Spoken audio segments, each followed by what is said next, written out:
Il y a des poissons de 20, c'est une certitude, il y a des poissons de 25 aussi. Pour moi, la Saône, c'est une histoire qui dure depuis un peu plus de 10 ans maintenant.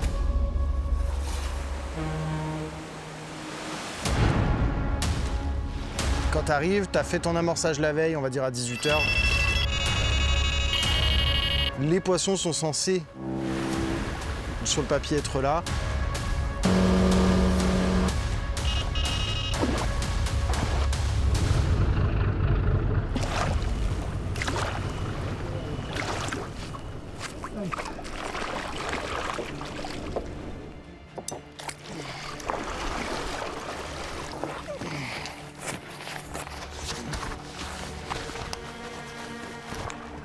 On se retrouve aujourd'hui sur une rivière grand gabarit, en l'occurrence la Saône.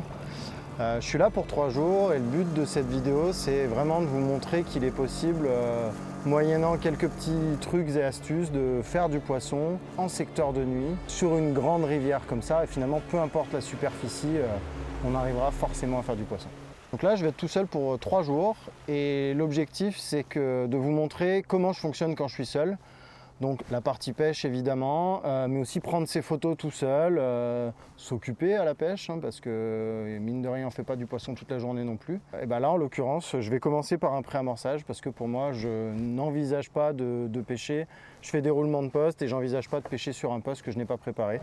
Pour moi l'été en Saône, il y a un peu deux parties. Il y a l'après-frais, on va dire juin jusqu'à première quinzaine de juillet.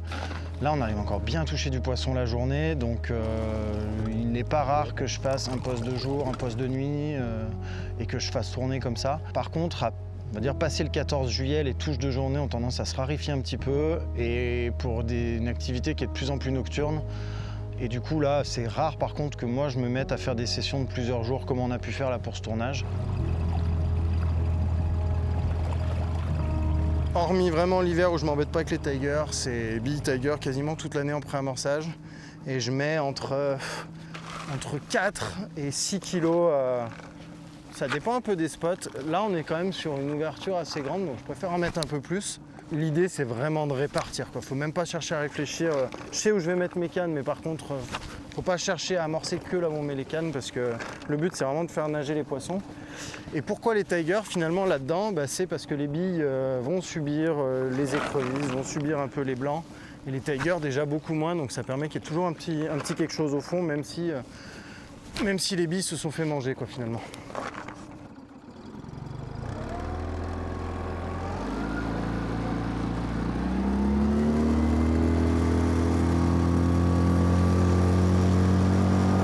Sur secteur de nuit, on ne sait jamais ce qui peut se passer. Il peut potentiellement y avoir quelqu'un qui est sur le poste, quelqu'un qui arrive pendant que tu es posé sur le premier et du coup tu arrives sur le deuxième, tu es bloqué. Donc j'essaie toujours d'avoir 1 ou 2 coups d'avance. Des fois le problème c'est que ça coûte un peu des appâts parce que forcément tu te dis j'ai amorcé un poste pour rien. Je crois que je préfère me dire j'ai mis 3-4 kilos d'amorce à un endroit et par contre avoir un plan B que l'inverse quoi.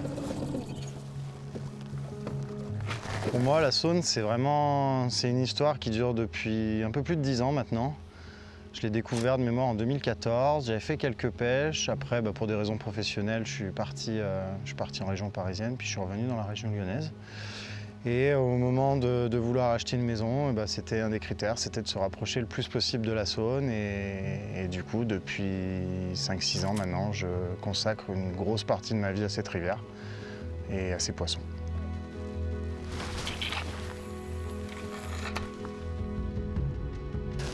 C'est un peu comme une espèce de goulotte, une zone un peu plus profonde entre ma bordure là et puis une grosse zone de nénuphars et en fait il y a toujours des poissons qui traînent quoi.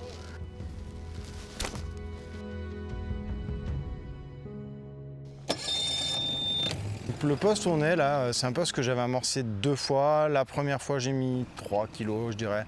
J'aime bien mettre le premier coup un petit peu, histoire de marquer la zone. Et la veille par contre je reviens et je charge. Et hier j'ai dû mettre entre 6 et 8. Deux amorçages, j'essaie tant que possible d'amorcer à peu près à l'heure où je sais que je vais arriver. C'est pas gage de miracle à chaque fois. Mais globalement ça marque quand même la zone à l'heure où tu es censé arriver. Et du coup logiquement il y a du poisson sur la zone. L'idée, c'est que quand tu arrives, tu as fait ton amorçage la veille, on va dire à 18h, je dis n'importe quoi. Tu te pointes à 18h ou 17h, c'est pas la question, mais les poissons sont censés, sur le papier, être là.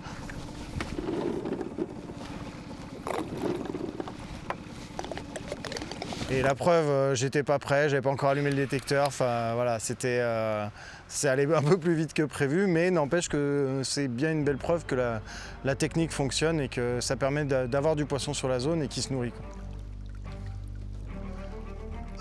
Voilà. Bon, la première de cette session là, c'est cool. Ça fait quoi, une bonne heure que ça pêche, mais tip top. Joli coco, top. J'ai essayé X fois de faire des amorçages plus longs. J'ai vu aucune plus-value à faire un 24-48 heures à l'avance. J'ai la chance, j'habite pas loin. J'ai amorcé des fois des postes pendant 1, 2, 3 semaines, tous les jours ou tous les 2 jours. Et en fait, la plus-value, elle est quasiment nulle.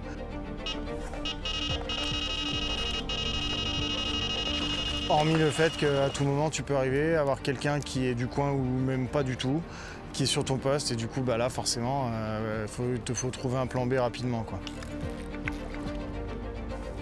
Je suis pas sûr que ce soit le cas.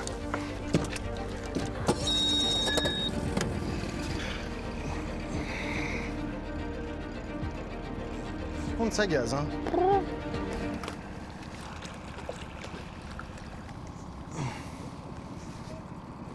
Ah oui, il y a encore des bouillettes dans le ventre, tiens, allez, file. Du coup, ce poste, pourquoi je l'avais retenu? En fait, c'est que c'est un grand plateau et je vois régulièrement du poisson. En mai, là, j'ai pas trop pu pêcher, mais par contre, je suis venu beaucoup zoner avec le drone. Mais c'est vrai que le poste est confort, on est bien, on est en secteur de nuit, donc on peut se permettre de pêcher à toute heure du jour et de la nuit. Puis c'est une zone que j'affectionne, j'ai fait des super résultats il y a quelques années et du coup, forcément, on a toujours un peu envie de revenir à nos premiers amours, quoi.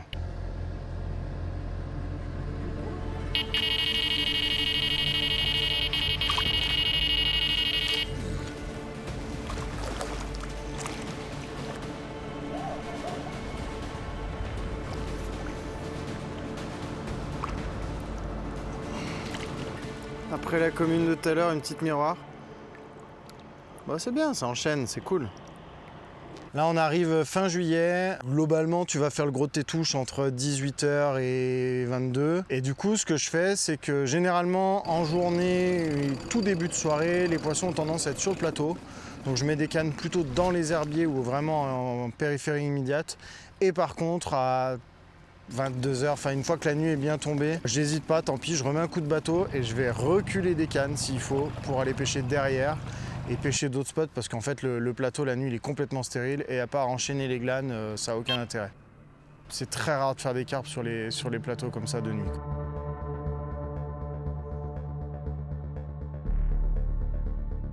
T'as souvent un petit creux et après tu fais le reste sur un minuit 4h du matin.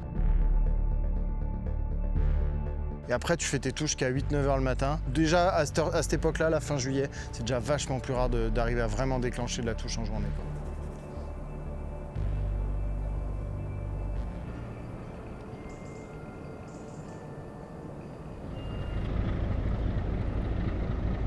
Donc là, sur un poste où je repose en bateau, mais je remets entre 30 et 50 bouillettes à peu près. Bon, je les compte pas, hein, mais sur le spot, j'essaie de pas trop serrer. Parce que le problème, c'est que quand on serre trop, j'ai remarqué que justement, dès qu'il y a un silure qui passe, ton silure, il te ravage tout en 30 secondes et t'as plus rien. Alors que déjà, d'étaler, de mettre, je sais pas, 10-20 mètres carrés, ça permet de limiter un peu cet effet-là. Et le montage, pas tout à fait au milieu. J'aime bien me le caler généralement en périphérie. Dans mon imaginaire, au moins, c'est de me dire que c'est dans le sens où arrivent les poissons. Et bon, bah, ça a l'air de pas trop mal fonctionner, donc pas de raison de changer. Du coup, depuis hier soir, donc j'ai fait un silure avant la nuit, 20h, quelque chose comme ça, un poisson d'1,20 m qui avait bien trouvé l'amorçage, bien profité des lignes. Et après, ça a été finalement assez calme, hein. Un petit poisson dans la nuit, une petite commune de 3-4 kilos. On en fait de plus en plus, donc c'est cool, c'est quand même qu'il y a un vrai renouveau, sur la rivière, donc c'est plutôt chouette. Et puis assez rapidement dans la foulée, la canne que je venais de recaler suite à cette petite commune, et ben run, et là un joli poisson.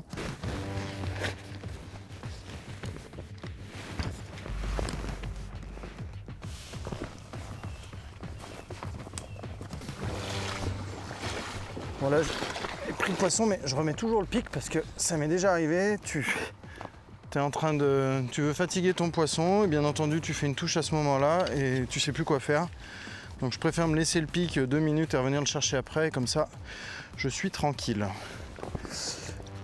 Et chose qu'il ne faut pas oublier, c'est de prendre le temps de fatiguer un peu le poisson dans le sac parce que sinon c'est le carnage assuré et en plus de ça c'est une meilleure solution pour abîmer les poissons. Je fais attention aux nageoires, qu'elles soient bien plaquées et puis bah tu t'attends quoi.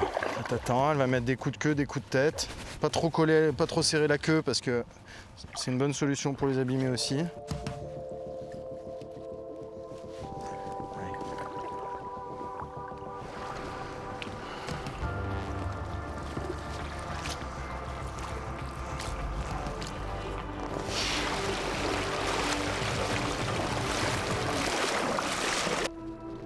Il faut enlever 1-1.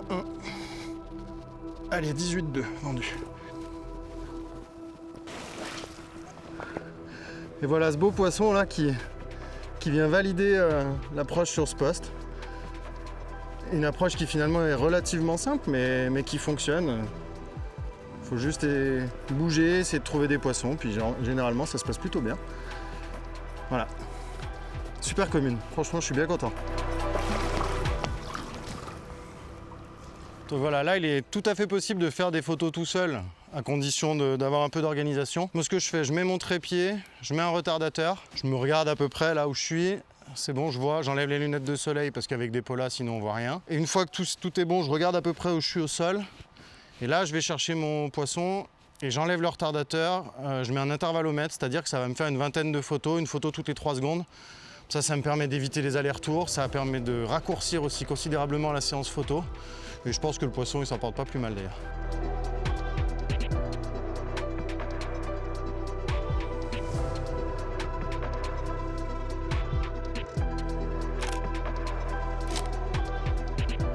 Franchement, c'était le but aussi pour moi, là, c'était de faire un joli poisson, de vous montrer qu'avec des approches simples, il y a moyen de faire des poissons quand même déjà bien sympas. Et c'est objectif réussi dès la première nuit, donc je suis bien content. Je pense qu'avant midi, je vais tout recharger et puis bouger sur le second poste pour être en pêche début d'après-midi, ça serait pas mal.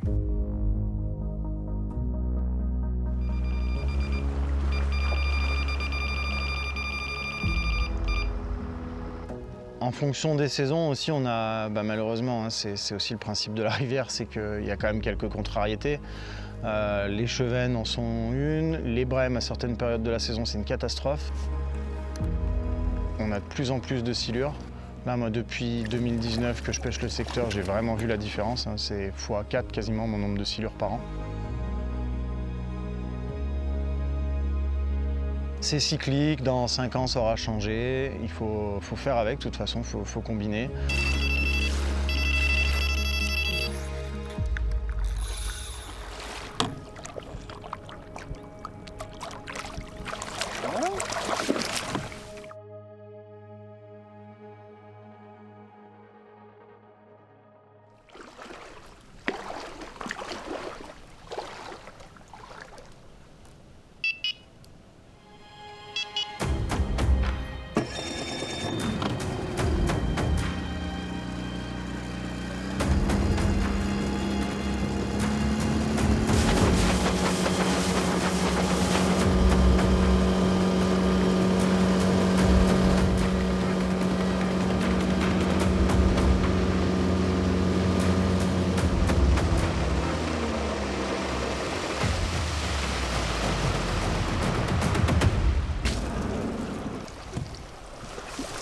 C'est un tout petit bout de poste qui ne paye pas de mine. J'aime bien ce coin parce qu'il est globalement très peu pêché. Donc j'ai fait 2-3 pêches cette année-là, alors ou très bien ou alors capot. C'est un peu ou tout ou rien. Je pense qu'il y a d'autres poissons à prendre qui voient peut-être un peu moins de montage et de bouillettes qu'à d'autres endroits. Par contre, je l'ai pêché la semaine dernière, j'ai fait beaucoup de silures. Donc on va croiser les doigts pour que ça ne se reproduise pas parce que ça a été franchement désagréable. Même si on est sur une rivière à grand gabarit finalement, il y a aussi possibilité de pêcher du bord. Et du coup c'est pour ça que j'avais choisi ce poste. Il faut savoir que la grande majorité de la Saône, il y a une bande de nénuphars qui fait toute la longueur, quoi, toute la bordure. Et sur ce poste-là, on l'a pas, donc c'est facilitant pour les combats.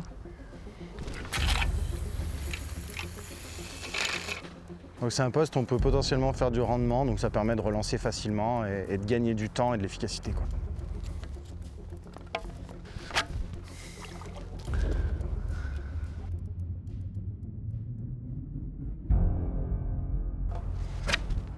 Du coup là pour ce genre de pêche où je pêche pas hyper loin, je prends des têtes de ligne en 70, je pêche plutôt les zones dures parce que sur les zones un peu plus molles c'est principalement du silure que je touche, donc du coup je cherche plutôt les zones dures. Et qui dit zone dure en Saône dit bien souvent cailloux remplis de dressène, et le 60 centième il a tendance à se faire défoncer trop vite quand tu fais une touche, ou ne serait-ce que quand ça frotte, quoi. Quand tu pêches pas loin, là on pêche à 40-50 mètres, 50 grand max, c'est nickel. C'est entre 7 et 10 mètres. J'avoue que je mesure pas trop, mais là on est sur un poste où ça tombe assez vite. Et du coup, si tu veux pas que la cassure, avoir des mauvaises surprises en fin de combat, vaut mieux la jouer comme ça et avoir un peu de longueur, comme ça t'es tranquille.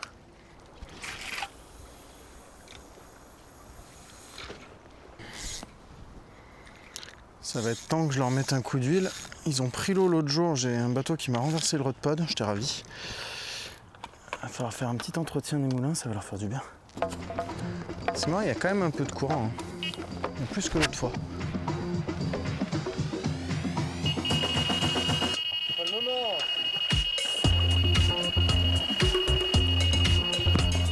Donc ce poste, je l'ai pêché pour la première fois il y a une grosse semaine. J'ai fait beaucoup de silure et quelques carpes.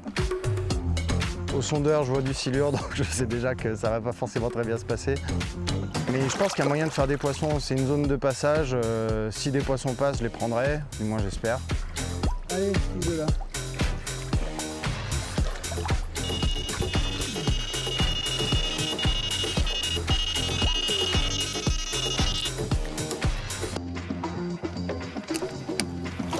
Krill, sac à dos.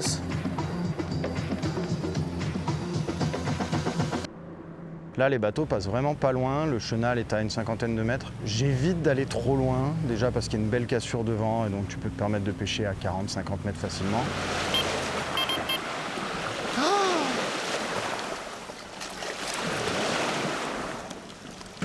J'ai tout kiffé. On est sur une zone où la Saône n'est pas très large, du coup tu as beaucoup de tirants à chaque bateau, même sur certains bateaux de plaisance. Donc du coup je préfère pêcher un peu court, je m'ancre bien le bateau accroché sur la berge et puis avec une ancre derrière.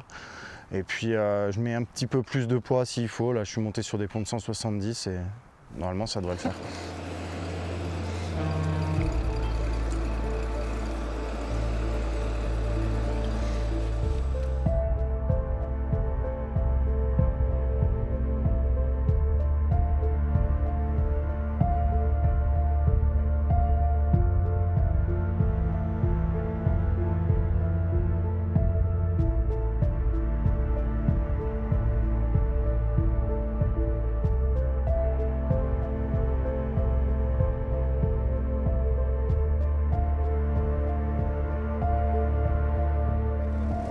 Bon, il ne s'est pas passé grand-chose sur ce poste pendant à peu près 24 heures.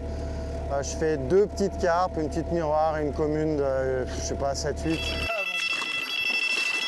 Allez, file, ma cocotte. Ouf.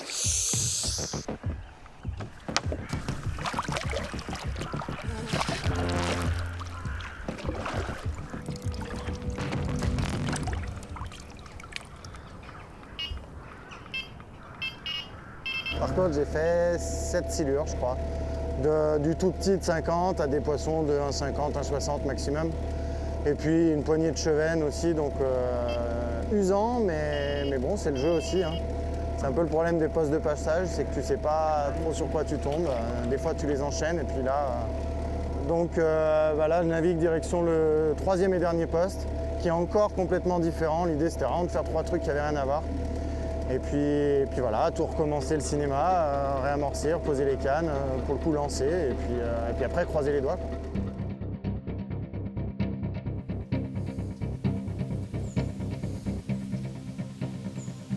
Bon alors là, je vais mettre les rod pods dans l'eau une fois de plus. L'idée c'est de les mettre suffisamment loin pour quand je les plante, quand les bannières seront bien passées par-dessus la barrière de nénuphar. Parce que sinon à chaque touche ça fout le bazar et c'est un coup à perdre des poissons quoi. Donc c'est un peu pénible, c'est contraignant et c'est usant, mais au moins ça a un vrai intérêt quoi.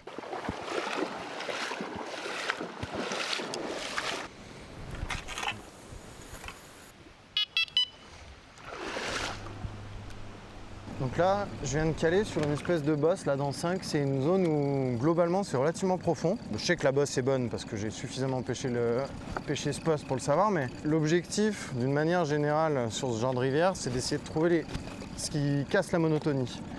Donc une bosse comme ça, dans 5 mètres, alors que tu as entre 8 et j'arrondis 10, c'est quand même franchement pas mal parce que ça se démarque complètement du reste quoi. Le problème c'est que la bosse n'est pas immense. À la limite, je préfère même pas être trop sur le sommet parce que quand tu fais une touche sur le sommet, nécessairement ta bannière sur la touche, si le poisson part à l'opposé, va frotter sur le sommet. Vu que c'est que du caillou, tu vas te faire couper.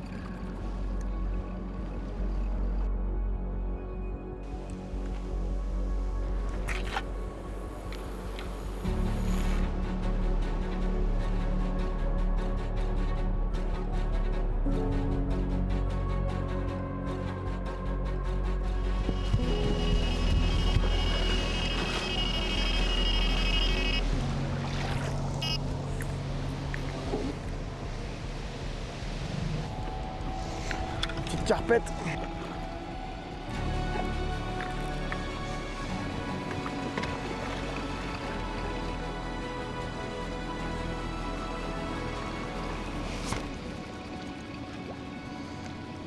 Bon, petite carpe aujourd'hui là après le changement de poste. En termes de montage, toujours pareil, un stiff en nylon, 60 centièmes.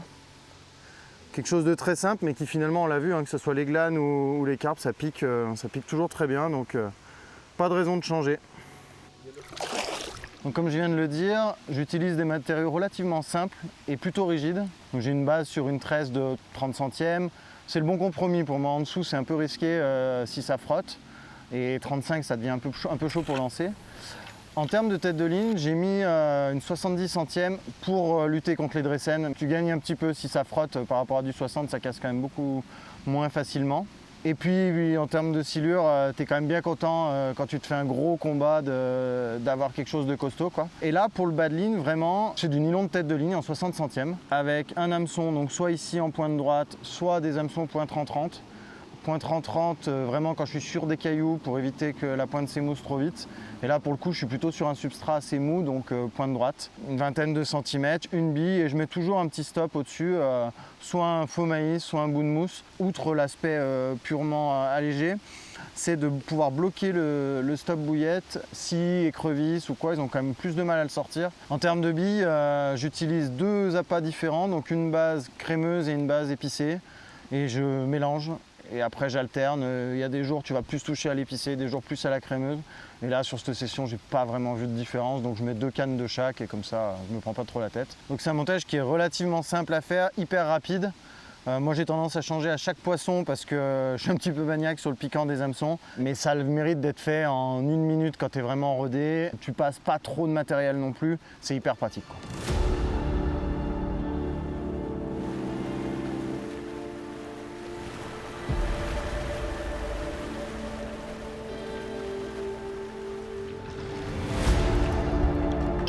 Je relève les cannes, je vais changer les appâts, vérifier les piquants.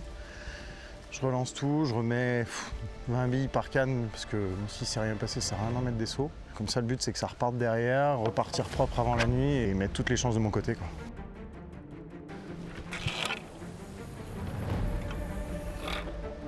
Petit à petit, les années passent, la moyenne de poids évolue doucement mais évolue. Peut-être encore plus que même les grands lacs, c'est qu'on ne sait pas ce qui nage dedans.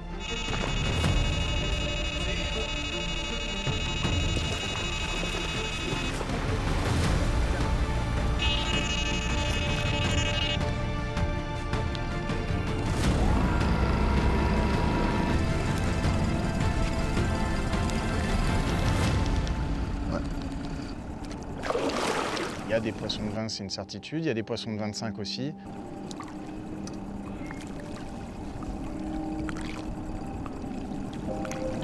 pas des légendes, mais c'est hyper rare.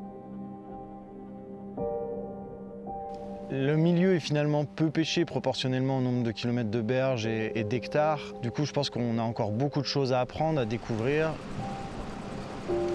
Le milieu est en évolution, les poissons aussi, et c'est vraiment ce qui fait le charme de cette pêche.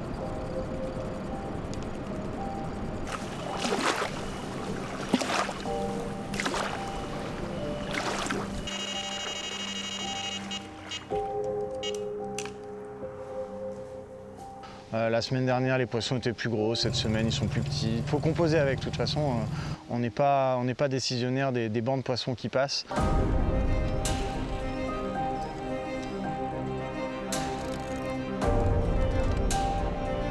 Sur ce dernier poste, là, c'est dans la lignée de ce à quoi je m'attendais. Bon, voilà probablement le dernier poisson de cette session de 3 jours sur une rivière grand gabarit. J'espère que je vous aurai donné envie de vous lancer et puis de découvrir ce genre de milieu. Et puis surtout que vous aurez pu comprendre qu'il n'y a rien de sorcier et en appliquant quelques astuces, il y a bien moyen de se faire plaisir. C'est ni exceptionnel ni mauvais. Moi j'ai rempli ce que je m'étais mis dans ma tête d'essayer de faire un joli poisson et pour ça je suis content, quoi.